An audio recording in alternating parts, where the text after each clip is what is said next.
L'informel est une tendance de l'art abstrait, langage qui a connu une large diffusion dans notre siècle en permettant aux artistes de s'exprimer au-delà des limites du vraisemblable et du figuratif. On peut avoir une idée des infinies possibilités de l'abstraction en mesurant la différence profonde qui existe entre la peinture de Pollock et celle d'autres représentants de l'art abstrait tels que Kandinsky ou Klee.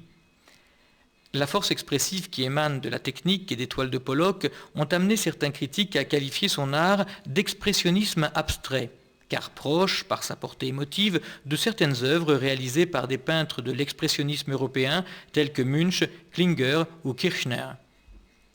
L'expérience de Pollock ne constitue pas un cas isolé. Au contraire, elle s'insère dans une tendance qui s'est répandue aussi bien en Amérique qu'en Europe après la Deuxième Guerre mondiale, et à laquelle appartiennent également de Kooning, Rothko, Hartung, Fautrier, Bury. Ce tableau dépourvu de sujet se distingue d'autres manifestations de l'art abstrait par l'absence totale de formes lisibles et définissables. De plus, la composition n'est agencée ni sur un principe de symétrie, ni sur un centre précis, c'est-à-dire sur un point plus important que les autres, en mesure de catalyser l'attention du spectateur. Le caractère fortuit de la composition dérive du dégoulinement des couleurs par une boîte percée de trous sur la toile, technique connue sous le nom de dripping. Pour obtenir ce résultat, Pollock avait besoin de toiles de plus vastes dimensions, comme celle qui est présentée ici et qui mesure plus de 2 mètres de long, au-dessus desquelles il marchait en balançant son pinceau trempé dans de la peinture.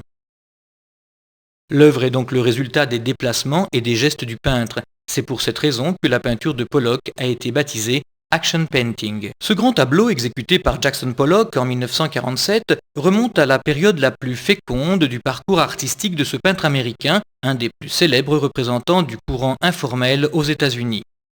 L'importance de la peinture de Pollock, appelée expressionnisme abstrait ou encore Action Painting, provient de ce qu'elle a orienté différemment l'attention de l'œuvre d'art à l'artiste en donnant le plus grand relief au geste créateur du peintre.